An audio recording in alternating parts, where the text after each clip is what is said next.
Is there one reason why this actually flopped? New controversies surrounding the production, surrounding the actresses in the film are literally popping up every single day. They cannot outrun the curse. Disney's live-action Snow White wasn't just delayed by a full year. It became a blazing Hollywood dumpster fire, with critics like Brett Cooper relentlessly mocking star Rachel Zegler online.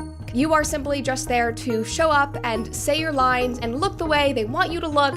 What was meant to be a fairy tale, reimagining, spiraled into a massive controversy, fueled by Zegler's own polarizing comments about the classic story she was supposed to embody. It's no longer 1937, and we absolutely wrote a Snow White that is saved by the prince. She's not going to be saved by the prince.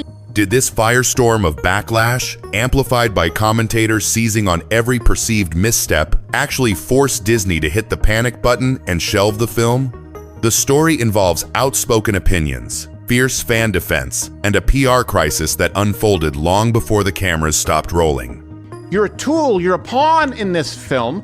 You didn't write it, you didn't direct it, you have nothing to do with the creation of Snow White. Right. You should shut up and do the job. It all started with a few sound bites, words that would echo across the internet with devastating force. Rachel Zegler, cast as the iconic princess, began sharing her vision for the character in interviews. But her take wasn't just about a fresh perspective. It seemed to border on disdain for the original. She labeled the classic outdated, suggesting the prince's pursuit felt like stalking, and declared her Snow White wouldn't be saved by a man or dreaming of true love. There's a big focus on her love story with a guy who literally stalks her. Yeah. Weird. Instead, Zegler emphasized this princess was destined for leadership. These comments, dropped during events like the D23 Expo, weren't just tweaks. They sounded like a rejection of the very foundations of the story that made Snow White a global icon. The fuse was lit. Be a leader as a female and fall in love and be rescued by a prince, like that's incongruous bullshit. That's only the left's version of what it means to be a strong woman or female empowerment. The reaction from Disney's massive fan base was immediate and fierce. For generations who grew up cherishing the original animation, Zegler's words felt like a betrayal. Online forums and social media erupted with accusations of disrespect towards Walt Disney's legacy and the character herself. How could the lead actress seemingly mock the source material she was hired to embody? Her comments first exploded on the scene about Snow White back at the Disney D23 Expo. The clips went viral of her saying, "Snow White doesn't need a man, she's not going to fall for the prince." It felt like biting the hand that feeds you. Adding another layer to the discontent for some was the casting itself. A talented Latina actress chosen for a role famously defined by skin white as snow. While separate, this debate often merged with the criticism of her comments, painting a picture of a production fundamentally at odds with its origins. The core audience felt alienated, even attacked, and the backlash was only just beginning to gather steam. Don't alienate half of the country when you're putting out a product meant to appeal to all. Just as the fan outrage reached a fever pitch, commentators like Brett Cooper stepped into the ring, ready to amplify the discontent. Cooper, along with others in the conservative media sphere, seized Zegler's interviews and wielded them like weapons. Maybe I could be president one day. I hate men. I just want to be president. That screams Disney princess. Oh my God, I'm literally getting enraged. Once again, I feel like I'm back in 2022. They framed her comments not as progressive updates, but as prime examples of woke Hollywood arrogance, condescendingly lecturing audiences while tearing down cherished traditions. Snippets of Zegler's interviews were replayed, often accompanied by mockery and scathing criticism, painting her as ungrateful and out of touch. One of the 18 hours I am in the Snow White dress, I expect to get paid. If it's 18 hours, I want 18 hours of pay. This wasn't just commentary, it was narrative warfare, successfully transforming Zegler from a rising star into a symbol of everything critics disliked about modern Disney. The online anger metastasized, becoming louder, harsher, and unavoidable. She is not Caucasian, she is a Latina, she is half Colombian, and so people were like, why were you cast in the first place? We just had a black Little Mermaid, now we're having a Latina Snow White. With Zegler firmly in the crosshairs, the internet did what it does best. It started digging, and rumors began to fly. Whispers emerged online, alleging difficulties behind the scenes. Again, Rachel didn't even seem like she cared or liked the source material. I mean, that is just far from a graceful Disney princess-like promotion. It's far from what you would think Disney wanted. Unverified accounts, often shared on anonymous forums or social media threads, painted a picture of an actress whose public persona didn't match her private behavior. There were claims of diva-like demands, clashes with the crew, and even suggestions of manipulative tactics to control her image.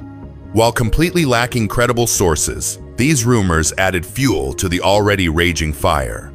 They fed the narrative that Zegler wasn't just misguided in her comments, but perhaps difficult to work with, further damaging her reputation before the public saw a single frame of her performance. People have real problems and no one gives a shit if she got paid for 17 instead of 18 on her multi-million-dollar salary, which is not calculated by the hour.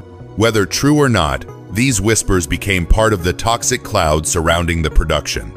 The relentless negativity clearly wasn't going unnoticed within Disney's Magic Kingdom.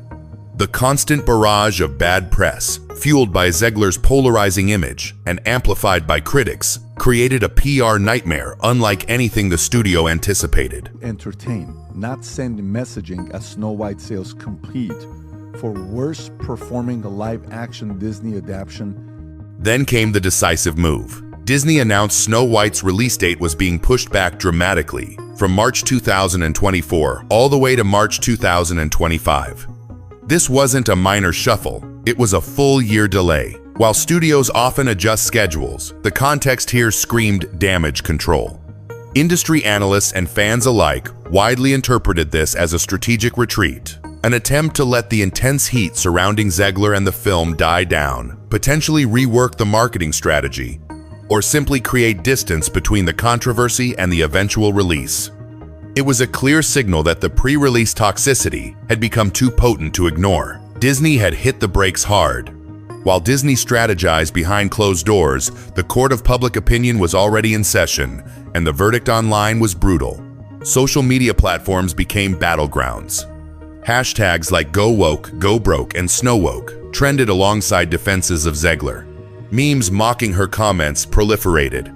Arguments raged in comment sections, dividing users sharply between those defending Zegler's right to modernize the character and those condemning her perceived disrespect for a classic. Her heroine cannot be in love or be saved by a man, the prince, that she's more focused on becoming the leader she was meant to be, as if women in modern-day America must make that choice. It transcended typical movie buzz, morphing into a flashpoint for broader culture war debates about remakes, representation, and the perceived political agendas of major studios. The film itself became almost secondary to the ideological battle it now represented. So, what do we make of this unprecedented pre-release implosion? The Snow White saga serves as a stark, modern fairy tale warning. It highlights the potent mix of a star's polarizing words, a fan base fiercely protective of legacy, commentators eager to amplify division, and the immense power of online sentiment to shape reality long before a product launches. Disney's drastic delay underscores the real-world consequences when a project becomes engulfed in controversy. Whether Zegler was genuinely trying to champion a new perspective or simply misjudged her audience doesn't entirely matter now. The narrative took on a life of its own. The question that hangs in the air is enormous. Can Snow White ever escape the shadow of this firestorm when it finally arrives? And perhaps more pointedly, can Rachel Zegler's star wattage overcome the narrative already written about her, largely in her own words? This tangled mess proves that even in the land of make-believe, messing with a classic can conjure a very real, very public nightmare.